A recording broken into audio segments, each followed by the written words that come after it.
महाभारत के 5 बड़े श्राप, जिनमें से एक के प्रभाव से भगवान कृष्ण भी नहीं बच पाए थे। आइए सुनते हैं उसके बारे में।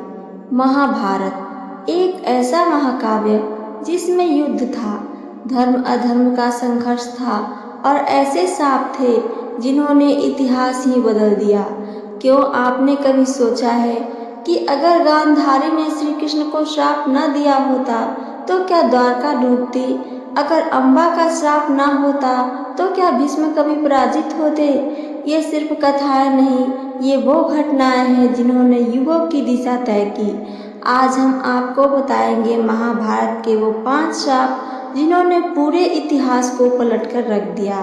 हर श्राप के पीछे छुपा हुआ है एक गहरा रहस्य, एक छुपी हुई वेदना और एक युगांतकारी परिणाम। तो अंत तक जरूर देखिए, क्योंकि ये कहानी आपको सोचने पर मजबूर कर देगी। क्या वाकई में ये सब सिर्फ संयोग था या कोई पूर्व नियति? महाभारत में कई योद्धाओं को ऐसा श्राप मिला था जिनके कारण पूरा इतिहास ही पलट गया। जैसे भगवान कृष्ण को गांधारी ने कुल के विनाश का श्राप दिया था। गांधारी का श्राप अगर सही साबित नहीं होता तो श्री कृष्ण इस धरती से नहीं जाते और कलयुग का आरंभ नहीं होता। इसी तरह ऐसे 5 श्राप हैं जिनके कारण महाभारत का इतिहास पलट गया। महाभारत में कुछ ऐसे श्राप हैं जिनकी चर्चा आज कलयुग में भी होती है। जैसे गांधारी ने श्री कृष्ण को यदुवंश के विनाश का श्राप दिया था, जो समय के साथ सिद्ध हुआ और कृष्ण की द्वारका नगरी जलमग्न हुई और यदुवंशी आपस में ही लड़ते लड़ते विनाश का कारण बन गए। इसके अलावा भी महाभारत के इतिहास में ऐसे कई श्राप हैं जिन्होंने इतिहास को पलटकर रख दिया। जैसे राजा पांडु को एक ऋषि ने श्राप दिया था जो उनकी मृत्यु का कारण बना। अगर यह श्राप सही सिद्ध नहीं होता तो पांडु के जीवित रहते दुर्योधन अपनी मनमानी नहीं कर पाता। ऐसे में यह करना गलत नहीं होगा कि इस श्राप ने महाभारत का इतिहास बदल दिया। आइए जानते हैं महाभारत का इतिहास पलटने वाले श्राप के बारे में। ऋषि ने दिया पांडु को श्राप। धृतराष्ट्र के अंधे होने के कारण पांडु राजा बने। एक बार शिकार करते समय पांडु ने गलती से एक ऋषि को मार दिया। असल में उस समय ऋषि अपनी पत्नी के साथ प्रेम क्रीड़ा में थे और पांडु ने उसकी आवाज़ दूर से सुनी तो उन्हें किसी पशु का भ्रम हुआ। इसी कारण पांडु ने तीर चला दिया। ऋषि ने मरते समय पांडु को श्राप दिया कि जब भी वह अपनी पति के साथ संबंध बनाएंगे उनकी मृत्यु उसी अवस्था में हो जाएगी। पांडु की कोई संतान नहीं थी। कुंती ने अपने वरदान के बारे में पांडु को बताया। इस वरदान से वह किसी भी देवता का आवाहन कर सकती थी और उनसे संतान प्राप्त कर सकती थी। कुंती ने देवताओं का आवाहन किया और युधिष्ठिर, भीम और अर्जुन को जन्म दिया। माद्री ने भी देवताओं का आवाहन किया और नकुल और सहदेव को जन्म दिया। बाद में पांडु की अपनी पत्नी से संबंध बनाने के कारण मृत्यु हो गई। अम्बा ने दिया भीष्म को श्राप। भीष्म ने हस्तिनापुर के राजा शांतनु के वंश को आगे बढ़ाने के लिए काशी राज की 3 पुत्रियों का अपहरण किया था।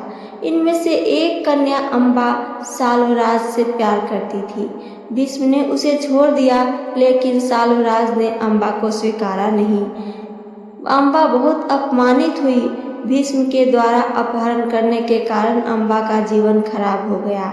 इस कारण से अम्बा भीष्म से प्रतिशोध लेना चाहती थी, लेकिन कोई भी राजा अम्बा के कहने पर भीष्म से युद्ध लड़ने को तैयार नहीं हुआ था।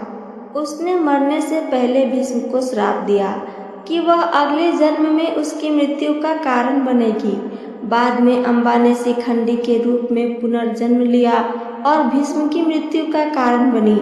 श्री कृष्ण ने दिया था अश्वत्थामा को श्राप। अश्वत्थामा ने क्रोध में आकर पांडव पुत्रों का वध कर दिया था। इसके बाद उसने पांडवों पर ब्रह्मास्त्र से हमला किया। अर्जुन ने भी जवाब में ब्रह्मास्त्र चलाया।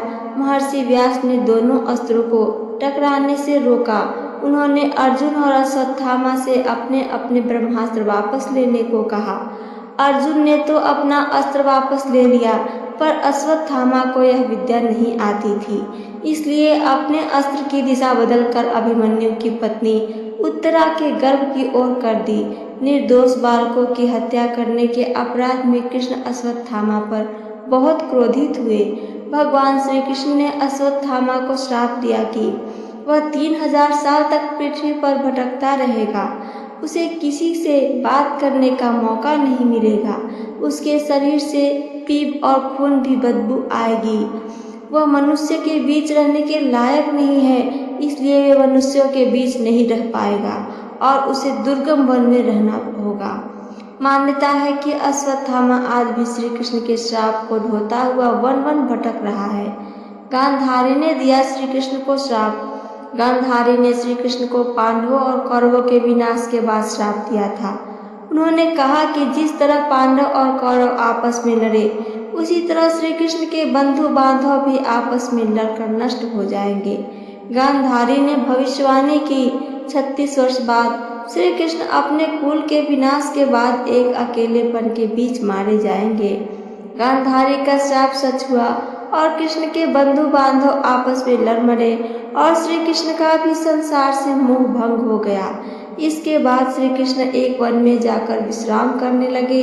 एक बहेलिए को पेड़ की शाखाओं के बीच से दिख रहा श्री कृष्ण का पैर किसी हिरन के कान जैसा लगा, जिसे मारने के मकसद से बहेलिए ने कृष्ण पर तीर छोड़ दिया।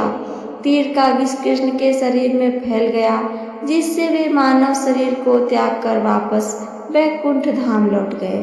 श्रृंगी ऋषि ने दिया था राजा परीक्षित को श्राप। पांडव अपना राजकाज अभिमन्यु के पुत्र परीक्षित को सौंपकर स्वर्ग चले गए। राजा परीक्षित शांति पूर्वक शासन चलाने लगे। एक बार राजा परीक्षित वन में शिकार करने गए थे। शिकार करते करते राजा परीक्षित बहुत दूर निकल गए। राजा परीक्षित बहुत थक गए, जिससे वे भूख प्यास से व्याकुल हो उठे। वन में उसे एक ऋषि अपनी कुटिया के पास ध्यान लगाते हुए दिखाई दिए। राजा परीक्षित पानी मिलने को आशा से ऋषि के पास गए और पानी मांगने लगे, लेकिन ऋषि ध्यान मग्न थे, इसलिए उन्होंने राजा परीक्षित की बात का कोई उत्तर नहीं दिया। राजा परीक्षित को बहुत क्रोध आया और वे वहां से जाने के लिए मुड़े। अचानक राजा परीक्षित के पैरों के पास मरा हुआ सांप आ गया। राजा परीक्षित की बुद्धि भूख प्यास से अस्थिर हो चुकी थी, इसलिए उन्होंने सांप को अपनी तलवार से उठाकर हवा में उछाल दिया। यह सांप पीछे बैठे ऋषि के गले में जा पड़ा। यह बात जब समीक ऋषि के पुत्र श्रृंगी को पता चली तो उन्होंने राजा परीक्षित को श्राप दिया कि जिस किसी ने भी उनके पिता के गले में मरा हुआ सांप डाला है, उसकी मृत्यु 7 दिनों बाद तक्षक नाग के डसने से हो जाएगी। राजा परीक्षित की मृत्यु के बाद कली राक्षस ने संसार पर कब्जा जमा लिया और इस तरह द्वापर युग से कलयुग की शुरुआत हो गई। ये तो थे वो 5 श्राप जिन्होंने महाभारत के इतिहास की दिशा ही बदल दी। इन श्रापों ने न केवल चरित्रों की किस्मत बदली, बल्कि पूरे युग का अंत भी तय कर दिया था। एक श्राप ने श्री कृष्ण को इस धरती से विदा कर दिया और कलयुग की शुरुआत हुई। एक श्राप ने महान योद्धा भीष्म को मृत्यु के शैया पर लाकर खड़ा कर दिया और एक श्राप ने द्वारका जैसे स्वर्णिम नगरी को सागर में डुबो दिया। इस सब के पीछे छुपा हुआ कर्म, भक्ति और नियति का गहरा संबंध था। आपको क्या लगता है, क्या इन श्रापों से बचा जा सकता था या फिर सब भाग्य का ही खेल था? अपना जवाब कमेंट में हमें ज़रूर लिख कर बताएं।